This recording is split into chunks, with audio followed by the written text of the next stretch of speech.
Thank you for your patience. Sorry about the little technical snafus that was going on at the top of the hour with the show. You know how it is with the first when you're going live for the very first time. And also at the same time, I'm still like, what the hell did I just get done seeing on WrestleDream?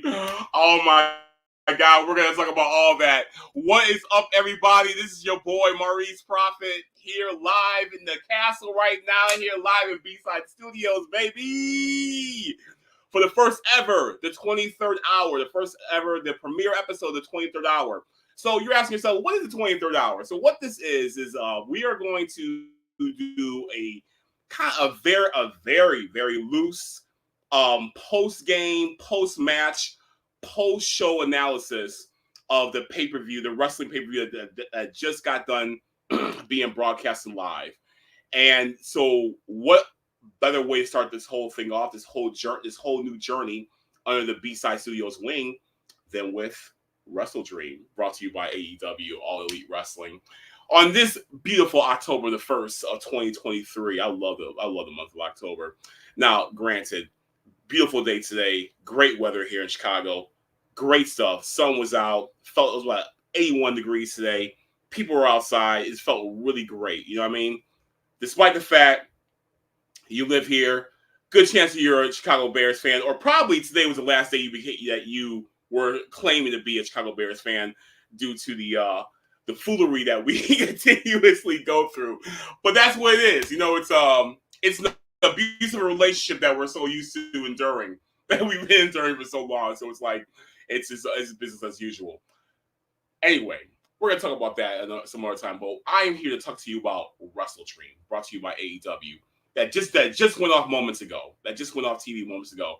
Unbelievable show. So pretty much what the premise of this show was, after All In that took place in the UK, in London, England, in the end of August, Tony Khan made an announcement that he was going to be bringing a show to Seattle, Washington on October the 1st. That was going to celebrate the life and pay homage to the legendary, the icon, Antonio Inoki.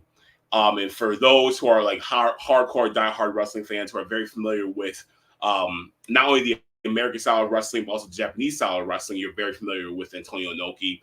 His influence on pro wrestling, what he was all about, how he contributed so much to bringing that style of wrestling on a platform, to pretty much bring it to where it is to this day.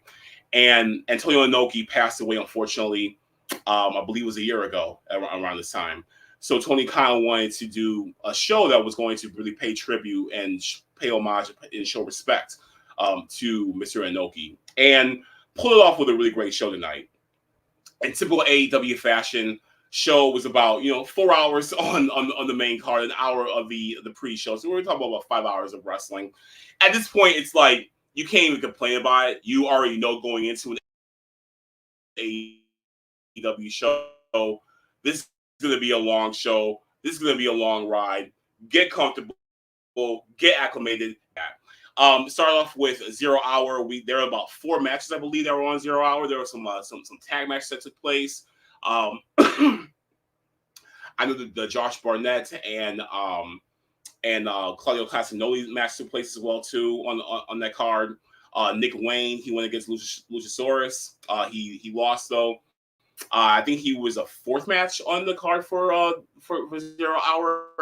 It was great for him because it was really great for Nick Wayne because since the show was in Seattle, he had a nice little homecoming. Being able to wrestle in front of his hometown on this great card, and it was a lot of it. It really hit me how much Pacific Northwest representation there really is in AEW between the likes of Nick Wayne, Swerve, Bryan Danielson, and Darby Allin, and probably some other people as well too are on that roster that may kind of fall into the cracks or who have really planted their flag pretty significantly in the Pacific Northwest area as well too. Probably went to Defy Wrestling and all that stuff and everything, so they probably call it home. Maybe they're not from there specifically, but they still consider it home though and everything. So, but it really was that though. It really was that, and the main card started off, with the handicap tag match, MJF defending the ROH World Tag Team titles against the Righteous.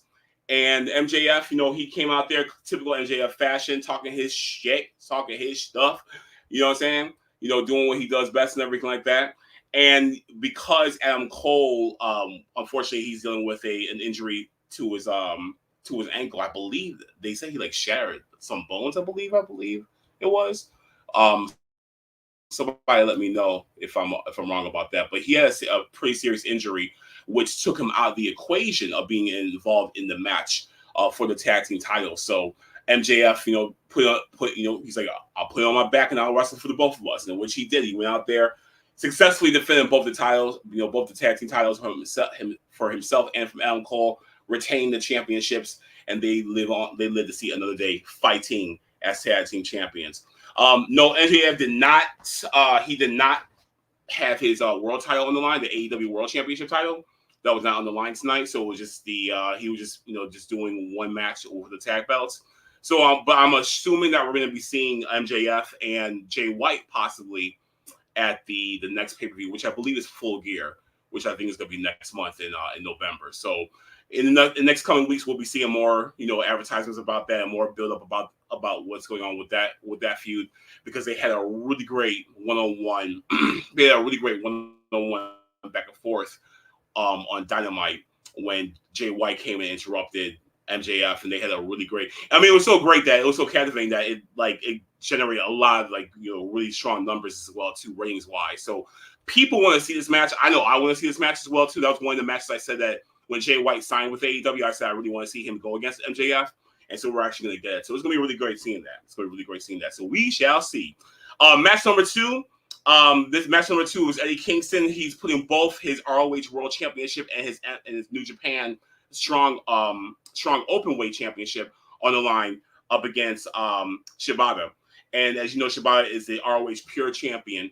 And this is a pretty good match. I think this was really good to see this match, because if people are not familiar with both Shibata and with Eddie Kingston, this match really did a really good job of showcasing like their skill sets and their talents when it came to how that ROH style is pretty different from the type of style that we see normally in the main feds, such as WWE and AEW. So, and also it was good for Eddie Kingston as well too, because I think a lot of fans may only be familiar with him just kind of like his AEW style, but you don't really see him shine as what he can do on actually on the mat. And Eddie Kingston, despite the way how he looks and how his physique is, he's a damn good wrestler as well too. Eddie Kingston can get down. You know what I mean? So yeah. So that is going to be that was a really good match to check out and everything. What's this? I'm using a different laptop, so it gets a little delayed sometime and everything. And I'm kicking myself using this laptop on this broadcast. I don't even know why I'm doing this right now, because I should be using the laptop I normally use when I broadcast live. So I'm trying to show some of the comments, and of course, my laptop being my laptop, how it is, it wants to be on some delayed stuff right now. You know what I mean? But all right. So Melissa Ramirez, badass sign behind you, Mr. Prophet. Oh yeah. Oh, the sign. Oh, please believe it. Please believe it. If you can't see the sign, hold on. Let me flex this muscle real quick. You know what I mean? Hold on. Let me see. I'm gonna try to hide this overlay from y'all. It's gonna take about 6.5 years for it to go away for a second. But not only is the sign just looking as good as I want to look, but it also does some tricks too, goddamn it. You know what I mean? What's up? We ride spinners. We ride spinners. We ride spinners. We ride spinners. But yeah, baby, that's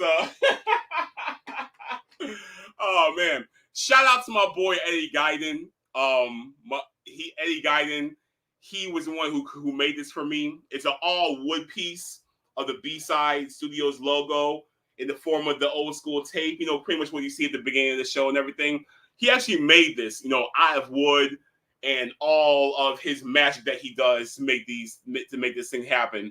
And if you are familiar with the B-side brand, Eddie is also the older brother of Jessica De Leola, the host of Sippin' and Trippin' Live. So yeah, shout out to Eddie, looking out, my boy. You know what I mean? He made that. He made that for me and everything like that.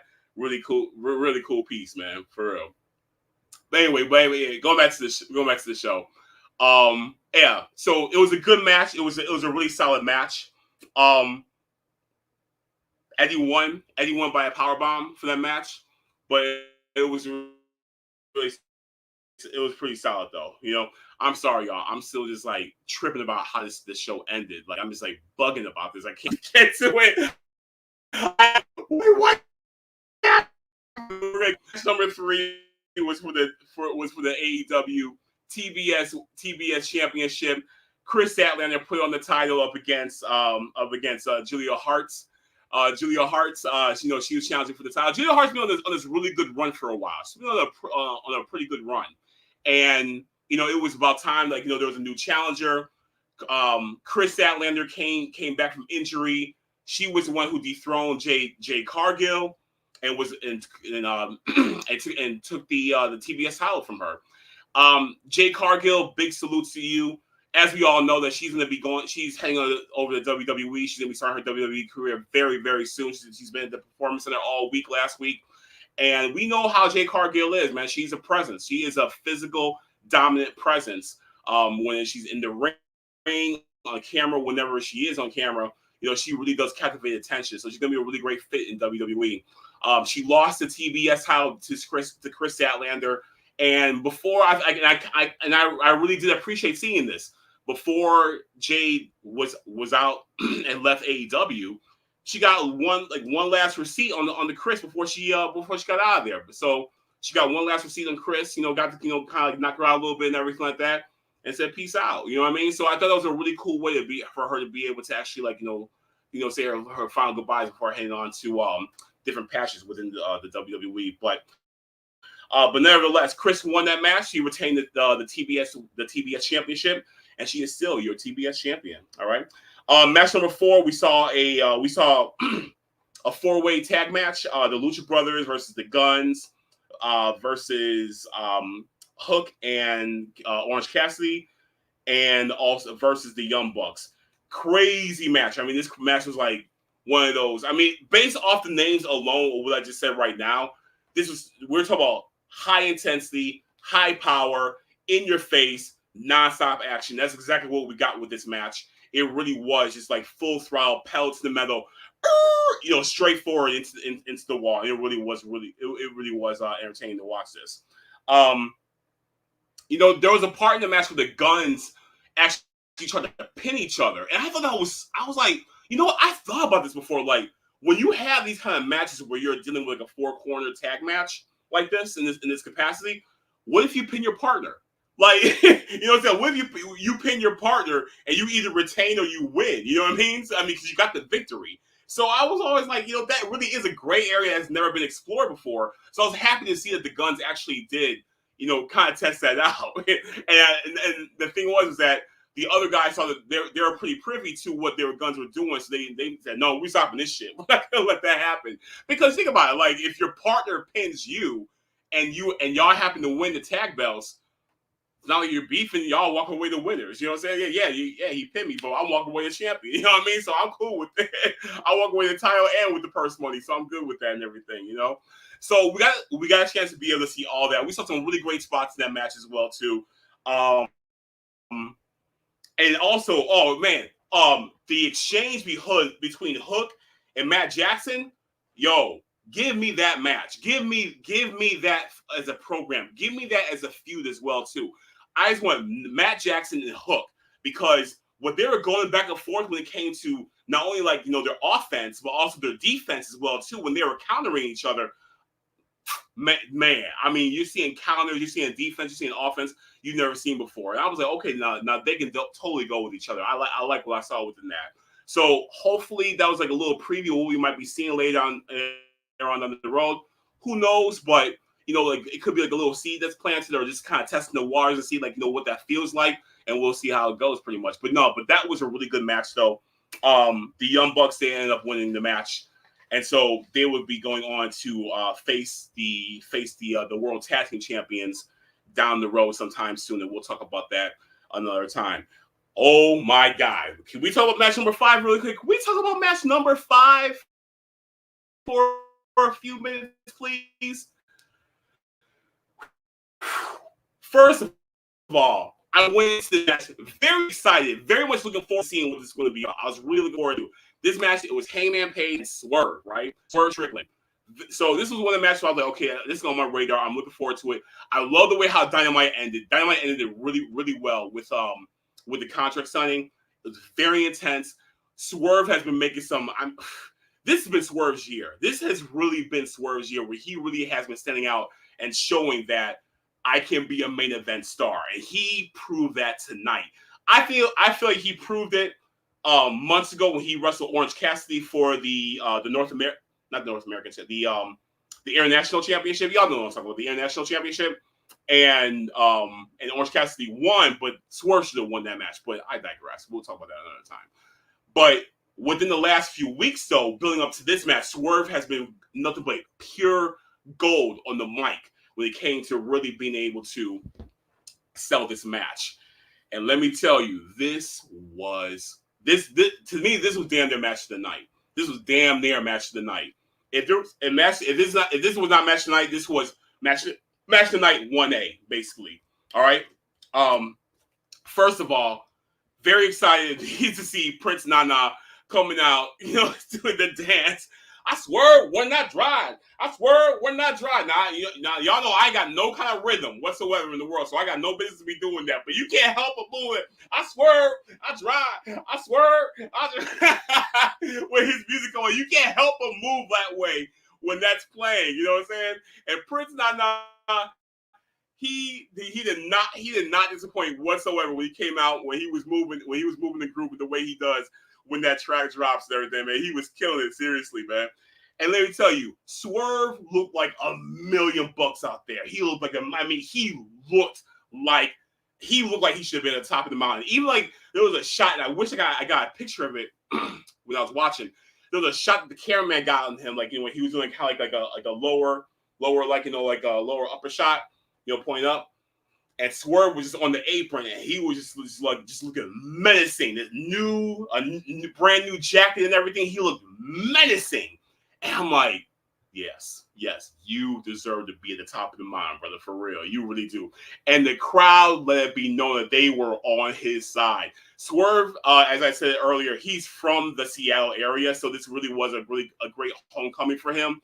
So he's from the Seattle area, so everybody was just hyped for him. Everybody. So it really felt like it was like 90% of the crowd was behind Swerve, 10% were behind Cowboy, but they were behind Swerve so heavy. They kept on going, whose house? Swerve's house? Whose house? Swerve's house? Whose house? Swerve's house? They kept doing all that, through the duration of the match. And what I also felt like, in a way, watching this match really did feel like, this for the old heads out there who are watching, this really felt like old 97 Bret Hart. Remember Bret Hart back in 97 when he was a heel? But whenever he went to Canada, he got cheered, he got applauded, he got so much love when he was in Canada as a bad guy. But in America, he got booed like crazy. You know what I mean? But whenever they went to Canada that year, he was treated like a god. That's exactly how this was as well too. And back then, Stone Cold, when he go to Canada, he was being booed as well too. You know what I mean? So it was reversed. They call it Bizarro Land, and that's what this was like tonight too, as well too. Swerve, who was the heel, Cowboy, who's the face, pretty much Freaky Friday us tonight. You know what I'm saying? Where Swerve was the face and Cowboy was the heel. You know what I mean? Up in Seattle. So I'm like, I wrote down saying, Seattle is the new Canada, basically. You know what I'm saying? It's the new Bizarro Land. But this match, unbelievable. Like a lot of times the thing is though, it's like if you kind of like understand wrestling and you understand storylines, how things connect and what makes sense, you have a really good idea of what's the outcome's going to be. No clue. I had no clue what the outcome was going to be. I'm watching this match like it can literally go either way. Like it could go Swerve's way, it could go Cowboys' way, but both of them put on a phenomenal performance. Swerve ended up winning. Unbelievable match. I agree with you, Carissa. 10 out of 10. It was absolutely excellent. It was an unbelievable match. And what was great about it too as well, this is probably Cowboy's best match. And the thing is that I feel that Cowboy should be groomed to be one of the pillars of AEW because he was there from day one. He's kind of like the guy that you should really kind of like build your, be one of the guys you should build your company around to be the pillar and everything like that. And this really was his best match. I feel like him and Swerve especially, really do need to be in that conversation of being like, these are your top 1%ers up here. You know what I mean? Swerve elevated himself not only this year, but especially tonight with being in that conversation of being one of the top 1%ers of AEW within the company. And he should be in the world championship conversation very soon. If not at the end of this year, because I know they got the thing with Jay White coming up, but definitely sometime next year. Probably maybe by the time we get to a Double or Nothing next May or June, whenever it is, and everything. And Swerve needs to be in that conversation of being a world title contender. But yes, please, TK, make sure you book that, make that happen, please. The fans really want to see that. And tonight was all indication that is very true. You know what I mean? So we're gonna see how that happens. Next match. This was very properly placed. The next match was Wheeler Yuta against Pretty Ricky Starks. Pretty Rick is what they call them, but Ricky Fontaine Starks. So this is a really good place match because after the Swerve Hangman match, you kind of need like a cool down in a way. You know what I'm saying?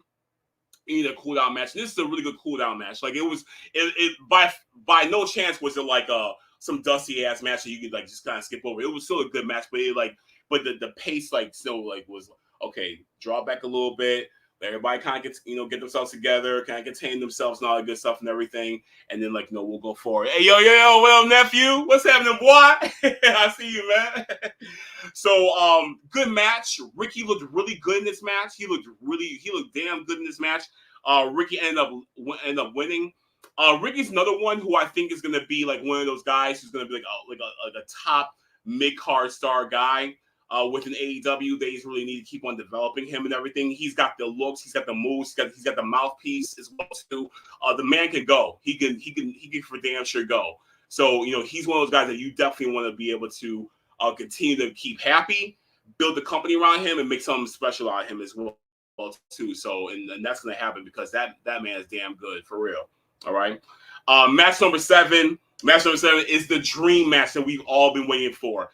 Bryan Danielson going up against Zack Sabre Jr., right? So the thing is, I've only seen Zack Sabre Jr. wrestle in real life one time when New Japan was here in Chicago back last, it was either last May or 2 years ago. I can't remember. It was anyway, whatever. I think it was 2022. Anyway, all right, that's besides the point. Saw him wrestle. And I've only seen him wrestle before that one time on one of the New Japan shows that come on Access TV. And this dude is just so great. So when they announced that he was going to be that Bryan Danielson was challenging him, I was like, dude, I'm freaking all for this because this dude, he's been murdering ever since I saw him wrestle last year at New Japan. And so whenever I get a chance to watch New Japan on Access TV or even some of the YouTube stuff, and I get to see his matches and everything, it's a damn good treat. And it's a reason why they call him the best technical wrestler in the world too, because of his style is just so damn crispy and clean. It's so damn smooth as well too. And tonight, him and Danielson put on an absolute clinic for everybody, an absolute clinic for everybody who was watching this show live. There wasn't anything that was off. Both of them was just really on point. And the thing what was really great about it too as well, it wasn't dry. You know what I mean? It wasn't dry. Like so a lot of times, especially back in the old days, when you have two really sound technical wrestlers in the ring together, it might be a little like, okay, all right, we're just seeing like a rest hold, we're seeing like a toe lock for the last 7.5 minutes or whatever. Like, give me something different. And we didn't get that with them. Yes, we got a lot of mat wrestling with these guys. We got a lot of ground and pound that took place with these guys. But the pacing of it though, really, it kept going. Like we saw one mat move to the next mat move. Now they're on their feet. Now they're back on the mat. Now they're in neutral position. Now it's one with offense and one with defense. Like, you kept seeing something. You kept seeing them being connected. Like, it wasn't a time in the match where they really weren't connected at all too. But they really kept a really excellent pace together. And this really truly was a clinic when it came to just really a very modern technical wrestling, how it should be, how it should be. And it displayed great. It was a really great display. And Danielson ended up winning. He ended up winning the match. It was a damn good match, a really great homecoming for him as well too. From him being from the Seattle area, so it just really all came together perfectly. It really was another 10 out of 10. That's what I'm saying. Like earlier, I was like, the Swerve and Hangman match was arguably the best match. But this right here, if the Danielson and Sabre match wasn't on the card, then the Swerve Strickland and Hangman match would have been the best match of the night. But this match was right there though. Seriously, both those matches alone were worth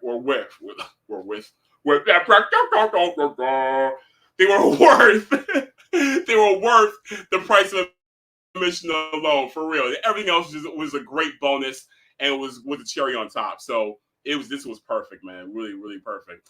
Let's go on to the next match, the match 8. The 8th match of the night was a trios match. We're talking about, and this one was intense too. We're talking about Kota Ibushi, Chris Jericho, Kenny Omega going up against my motherfucking boy, Will Ospreay, Sammy Guevara, and Kinoshi Takeshita. I'm sorry, I'm so bad with saying that man's name. I apologize about that. Really quick, hold on. Thoughts on Brie coming back to wrestle?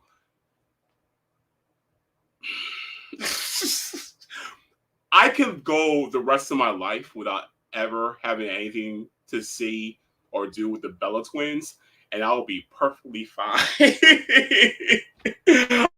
Seriously, for real, I'm super cool on them. Let me see some of these comments really quick. Dude, Casey, I'm gonna talk about that in a minute, bro. I'm gonna talk about it in a minute. Carissa, I'm gonna talk about it in a minute as well too. I'm gonna talk about all that in a minute. I'm gonna get there. I'm building up though. I'm building up. Trust me, y'all. I'm not forgetting about that. You know what I'm saying? Okay. That little went out for a second. I got nervous as hell. Anyway, let's get back to the trios match. Great match once again. I was just happy as hell that Will Ospreay was in the match. I'm a huge fan of Will Ospreay. He's in my top favorite wrestlers at this moment. Oh man, don't do this to me. Don't do this to me, Connection. Don't do this to me. All right, okay. Connection acting funny. I tell you that I'm never going to use this laptop ever again when I do this show. I swear to God, because this laptop is messing me up. It's taking the cool away from my walk. You know what I'm saying? But anyway, no. So I was very happy to see Will Ospreay was going to be in this match. I was very excited about that. And he didn't disappoint. I love the fact that him and Omega started the match out, with each other. So we got to see them going back and forth to do their thing. What else did I say? Sammy Guevara hit a really dope swanton. It was like he popped up in the air, and like he popped up, and then he did the flip. I've never seen it done that way before. It was super. Like, once again, it was very clean. This match really made me really appreciate Takeshita even more and more. I want to see him and Ibushi, have a match. I really want to see them two go have a one-on-one match, because of those two, I think we'll line it up. But Takeshita really does. Dude, that dude right there, I know he's damn good, but tonight I really saw a different side of him where I'm like, dude, this brother is vicious. I'm liking what I see with this man, for real. The heels won, the Don Callis family won the match. Obviously, lots of boos, lots of heat that was thrown down to the to the heels as well too, and that was good to see as well. You know what I mean? So it was a really good match. So I really enjoyed that one. I don't think there really was a bad match tonight, for real. Like everything was just hidden, and that's the thing with AEW shows, with AEW pay-per-views. Yo, they really be hidden. I think there was one pay-per-view. I think it was Double or Nothing earlier this year, which was I think it was like it was a pretty bad show, and I think that was the one time I remember AEW having a bad pay-per-view. But for the most part, though, when they have pay-per-views, they kill it though, and tonight was no exception to that rule whatsoever. Match number 9 was for the AEW World Tag Team Championships. It was FTR putting their titles up against the line against Aussie Open, the Aussie Open, Aussie, oi, oi, oi. Going up against them. Y'all are like, what is wrong with this guy? It's like midnight, bro. Go to bed. We're talking about FTR. We're talking about Aussie Open. Come on, man. There's nothing bad you can say about them whatsoever. They put on a hell of a contest. And the thing is that, and this is one of the downsides when you are the second to last match on an AEW pay-per-view card, because like I said at the top of this program, we know that the AEW shows are going to be about 4 or 5 hours long, so they're going to be a very long show. We all know that going into the show. However, one thing that you can't deny the fact is that fatigue does set in after a while. So when you are the second to last match, like people are like, they're more so just like kind of like preserving their energy and their excitement for the main event of like why they're still there. You know what I mean? But when you're a second to last match, even a match like this with FTR, arguably the best tag team on the planet, you're going to get some people who are going to be sitting on their hands. You know what I mean? And that's understandably so, because it's been a long day for them. It's been a long ass day for them, long ass night for them. And they're not into it, because you can tell that they were into the match. They were just physically tired, and I think that's excusable, you know. But there's gonna be some haters out there saying like, "Oh man, they like the man, hey, FDR boy." There's gonna be some haters out there talking all that stupid stuff about being neck or whatever like that. I mean, but it is what it is. You can't avoid that whatsoever. So there goes that damn signal again. Damn computer. But anyway, all right, we're gonna get through it though. FTR, they end up retaining the tag team championships. Really great match. Good stuff. Now, let's talk about the main event. Oh my God, let's talk about the main event, please. Oh my God. Main event was for the TNT Championship. We had Christian Cage putting his title in the line up against Seattle's own Darby Allin in a 2 out of 3 falls match. And of course, you know how y'all know the story, how the whole backstory would have been when it comes to Christian Cage talking crazy to Darby Allin, talking crazy to Nick Wayne, talking crazy to Nick Wayne's mama. Nick Wayne's mama. I see you, Nick Wayne's mama. You know what I'm saying? But talking crazy and everything like that. You know the way he does every week in and week out.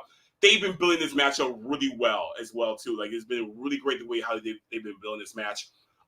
They're putting a lot of sauce onto this, putting a lot of gasoline on this, a lot of fire on this match and everything. Really getting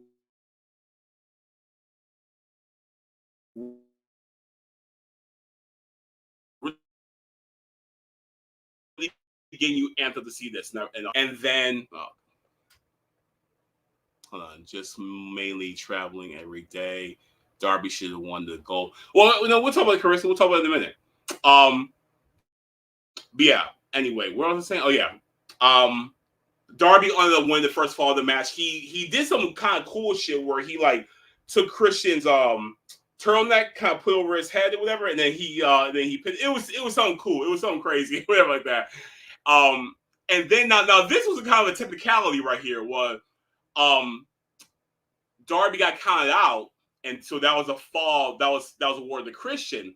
Now, if you want to be really super wrestling nerdy right now, back in 1989, I think it was. Was it 89 or 90? One of the two. I think it was 90. Anyway, the Hart Foundation was having a match up against, it was either the Rockers, I think it was the Rockers, and it was a 2 out of 3 fall match. The tag team titles were on the line. I think the Hart Foundation had them, and one of the falls was a count out. So I think like Neidhart got counted out or something like that. The winner of the third fall, okay, the Rockers won the first fall. No. The Hearts won the first fall. The Rockers won the second fall because Neidhart got counted out. And the third fall, the Rockers won.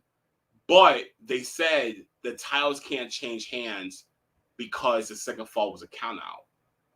So the Hart Foundation, they end up leaving with the titles. So when that happened tonight where Christian got counted out. Or I'm sorry, Darby got counted out.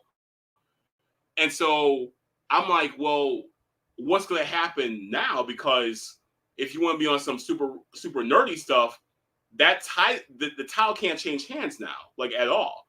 But I mean, but we're talking about a different era, a whole different set of rules, a whole different wrestling promotion. But anyway, I digress. So Christian went to the lengths of like just tearing up the ring. We saw the wood, we saw the panels, we saw the steel beam, all that stuff and everything like that. He went crazy, right? Just throwing everything all around. It was done with the wood platform that's under the mat that was exposed. And Christian just like went pow, you know what I mean? Just like, you know, got Darby through it and everything like that. Nick Wayne's mama got involved where she threw some drink in Christian's face. Christian went crazy. Now let me see. I am loving this version of Christian Cage. I am loving this version. It's like my favorite version of Christian since the old school ENC days. Anyway, this is my favorite version of Christian, right? You know what I mean? Because he is menacing. You know what I'm saying? So Christian is putting a pounding on Darby. Nick Wayne comes out to help Darby. But instead of helping Darby, what do? He turns on Darby, sides with Christian Cage, right? You know what I'm saying? Now Sting comes out because now Christian and Nick Wayne are beating down on Darby. Sting comes out to even up the odds a little bit, and he's getting on the Christian and Nick Wayne. Luchasaurus comes out. He's out there to help out Christian and now Nick Wayne, you know what I'm saying? And so he starts being down on Sting and Darby Allin, and then it happened. Lights go out. We see on the screen it says the featured presentation, you know, the old school featured presentation, whatever like that, from like the old school like Grindhouse films and everything, you know. And so I'm thinking it's Sami Callihan, because if you watch Impact, Sami Callihan's music starts off with that feature presentation stuff. So I'm like, oh, Sami Callihan coming out. And they saw somebody get into this big old muscle car, right? Vroom, vroom, vroom, vroom, vroom, vroom.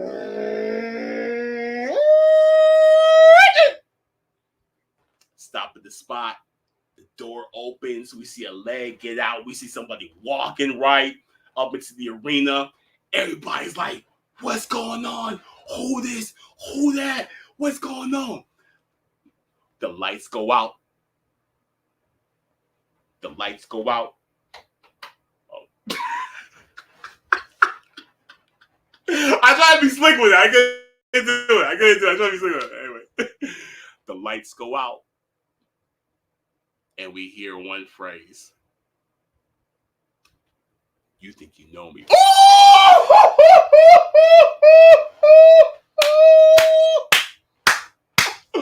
Yo! Now, listen. I know the rumors were kind of sprinkled out there a little bit. You know what I mean? I try to stay away from that stuff because I'm like, y'all the same people who told me that Christian was going to be at WrestleMania this year. So I'm not going to look. I ain't trying to hear y'all. You know what I mean? I don't even know you guys. You know what I'm saying? I ain't trying to hear y'all. So I try not to listen to the rumors. My thing is like, I believe it once it is on the damn screen. We heard You Think You Know Me. And we heard that on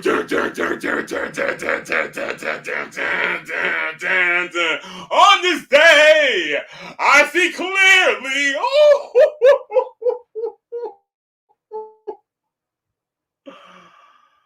Oh, yes.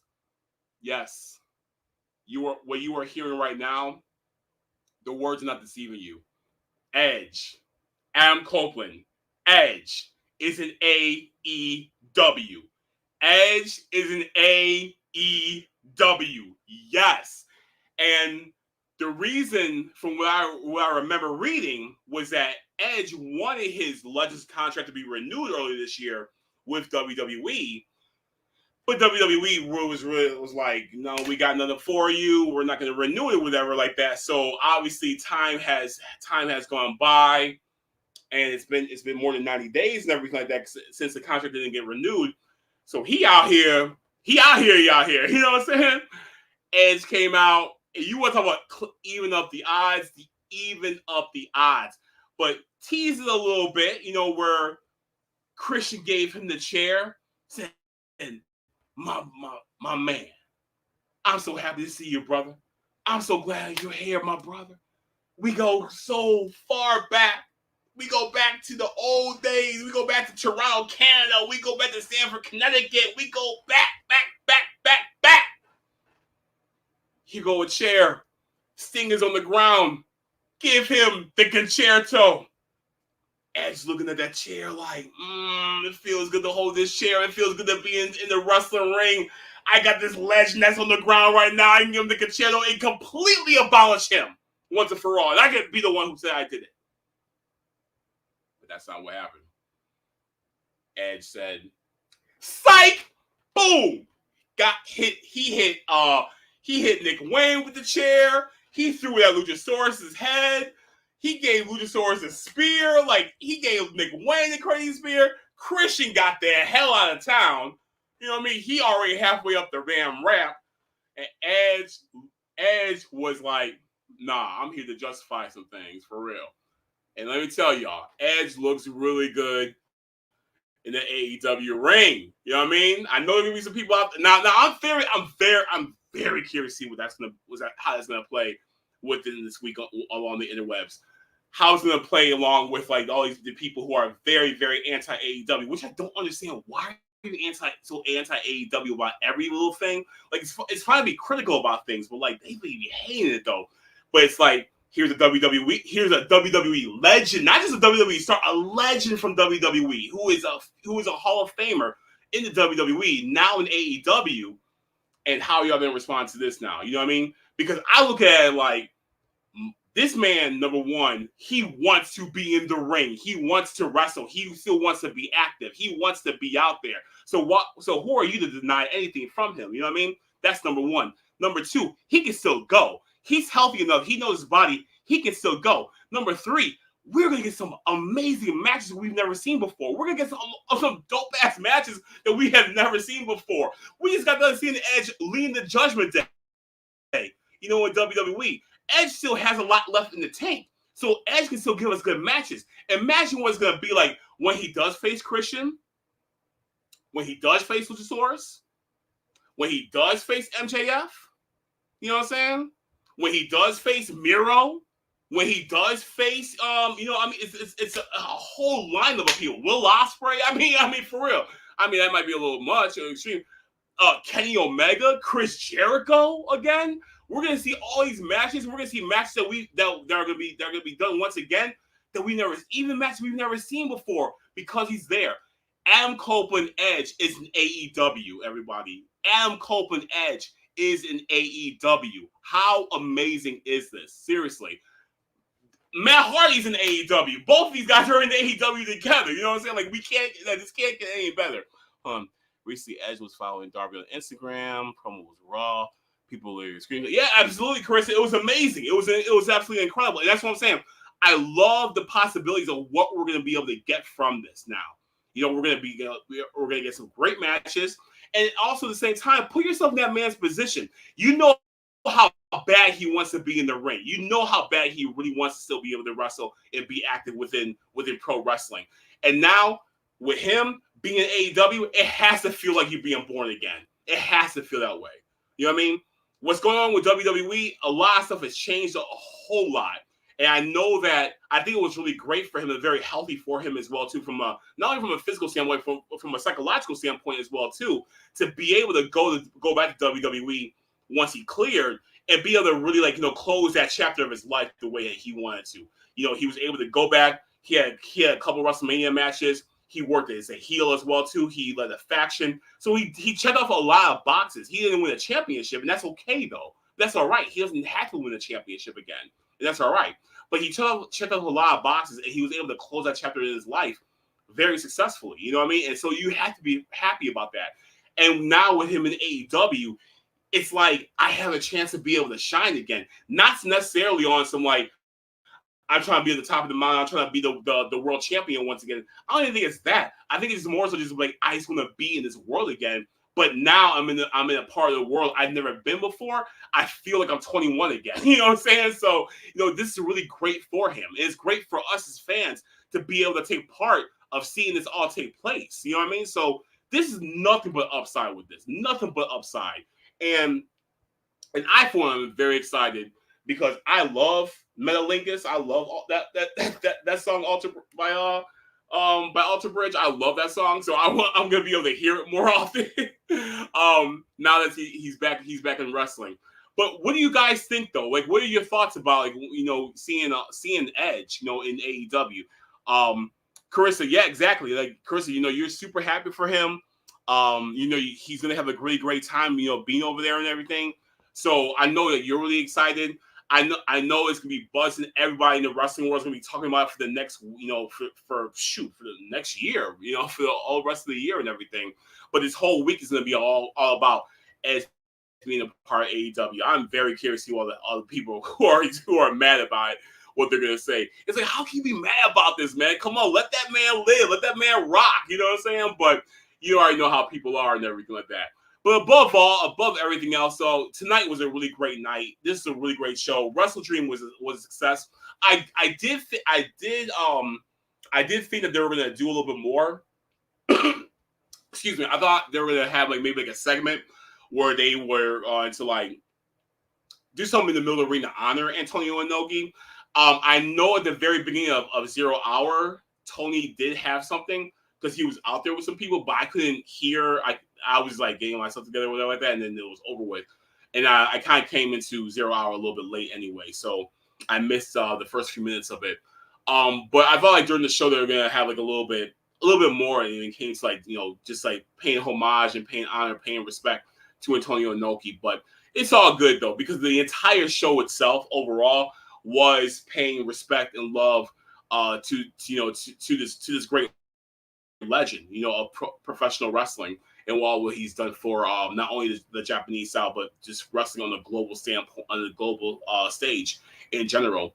And so this really was a really great show. I hope that they have another WrestleDream as well too, and they keep going with this, because the thing is, it's not really like Forbidden Door. You know what I mean? Because Forbidden Door really is bringing in New Japan for every match and everything, up against AEW stars. This was a little bit of Forbidden Door with just AEW doing this thing basically. But great show. This really was worth it. Like I said, those two matches with Swerve Strickland and Hangman, Danielson and Zack Sabre Jr. Those two alone were just worth the price of admission of everything. Either you watched it at home or you watched it there. I know Dane watched it at the arena. He was live in attendance. So shout out to Danny. Hope you had a good time. I'm gonna hit you up tomorrow and check up on you, see how the show was and everything. Him and Clarissa, his wife, went. But yeah, there's nothing bad to say about the show whatsoever. It really was worth every red penny that went towards it. So I had a really great time watching. I hope you all did. And speaking of great times, I hope you guys enjoyed this. So yeah, so we're gonna be doing this for pretty much every pay-per-view. All right. There might be a few I might not do, just in case, like if I'm out of town or if I'm too hungover or too drunk to do it. It's funny. I don't even get down like that. But it's gonna be my objective is to do this for as many pay-per-views as I can. Just an immediate soft kind of kind of go over like a real easy go over. Wait, what was thoughts on the CM Punk? Look, I like CM Punk. I do. I'm still a fan of his. but he needed to go. Like, it really was very evident. Like, you don't belong in this space, and that's okay. You know what I mean? Sometimes some people fit in spaces very well, and sometimes people do not fit in spaces, and he did not fit in that space. That's really pretty much what that was. He didn't fit in that space, and that space let him know that since you do not fit here, it's best for both sides, for both of us and you, to depart ways, and that's okay. You know what I mean? And that's the way that this happens in life every day. Like when with an employee and employers, like when the fit is not there anymore, then you gotta part ways. So it's only best for the both parties. And I always say that when you don't grow with an environment, and an environment will outgrow you, and that's what happened with him. You know what I mean? The environment outgrew him because he couldn't grow with the environment, and it was very evident how that happened. Do you think that he will show up for Survivor Series? I have no idea. I have no idea. I can't speculate. It's possible. It'll be very interesting to see what will happen. It's now that Endeavor is running everything over with WWE. I wonder how invested they are in terms of like doing things that make wrestling sense. You know what I mean? Because I can see how they will be more invested in doing things that are more entertainment sense when it comes to doing things that's going to generate a lot of money. Obviously, you run a business, so you want to generate as much money as possible. But that was the thing with the McMahons, was that they still, even though that they were on that money drive too, they were still doing things that made wrestling sense because they understood wrestling, they understood the business. And I'm not sure how much Endeavor really are committed to that objective. I mean, Triple H is still like the head of creative. So I mean, obviously he has a hand in all that and everything, but I just don't know how loud his voice is back there with the board members and the people who make the final decisions and everything. And like, none of us know unless we're in the rooms with them. So so that just remains to be seen. We'll see what happens with Survivor Series. Survivor Series will be here in Chicago. Survivor Series is going to be here. Same with SmackDown, and also AEW Dynamite will be here that weekend. Dynamite will be here on November 22nd. SmackDown will be here November 24th. And Survivor Series will be here on November 25th. So it's going to be that whole week. It's going to be madness here in the city. But like I was saying, though, I'm going to try to be doing this after every pay-per-view, just doing kind of like a soft analysis of the show, my take on like what happened, like, and just kind of just be able to talk about, what all took place with the show, talk with you guys as well too, with your questions and with your comments. When I typically show the comments on the screen, like when they pop up. But like I said earlier, I'm using a different laptop, which is on some booty shit right now. And so it's not allowing me to show the comments for some funky reason. So the next time when I have my other laptop doing the broadcast, I'll be able to do all that with you, all the little bells and whistles, and even have my music and everything play in the beginning, so I don't look like a doofus like I did earlier tonight at the top of this show. What a great way to start things off, right? But anyway, look, it's almost midnight here in Chicago. It's almost 1 a.m. in New York. So then I gotta be up in a few hours to get to boxing. So let me sign off, guys. Y'all, thank you for tuning in to the inaugural episode of the 23rd hour. I am going to be with y'all. I'm more like I'm going to be with y'all this weekend after Fastlane. So, we can talk late Saturday night about that as well, too. So make sure you tune in. Be sure to follow B-Side Studios on Instagram. Follow B-Side Studios on Facebook as well, too. And also subscribe to us on YouTube. Check out all of our shows that we have. Old shows, news shows, current shows. As a matter of fact, we have a new episode of the Nerdium that's going to be coming on actually Monday morning, October the 2nd at 9 a.m. Central Time. So that will be on YouTube. Yours truly, your boy, he's a guest. He sits in the hot seat with Elizabeth Tompkins, and so we talk about all kind of nerd stuff. pro wrestling stuff, video game stuff, anime stuff. Her and Matthew Tompkins, they have a big old debate about Super Smash Brothers versus Brawlhalla as well too. They talk video games, anime, cosplay, all that cool stuff and everything. So check that out. That's going to be on the B-Side Studios channel this Monday morning, October the 2nd at 9 a.m. All right, so check it out. It's going to be up there. And check out all of our other shows: Sippin' and Trippin', Mentality, Buzz and Bizzle, Delicious Dior. Like I said, the Nerdium. Watch Your Mouth. We have 606 Mania up on there as well too. We have all my plays on there. We have a whole lot of stuff. So it's going to be some really great things and everything like that. So check it out. We're all over the place, and we're doing some big things. Good night, Carissa. I'm going to holler at you. All right, kiddo? All right, then. Anyway, good night, y'all. Y'all have a great night, and I'll see y'all this weekend, all right? Y'all have a great week. I'll holler at y'all. Peace. Now, look, I'm trying to do my closeout, but watch, it's gonna be all doofy and everything like that. You know what I mean? Because look, I'm waiting for it to come up. It takes too long. Usually my transitions are much more smoother than this, but of course tonight it doesn't want to cooperate. I think it's working right now. I don't know. We were gonna see. I'm just talking to Phil space and time. All right, I think it's working right now. I'll holler at y'all.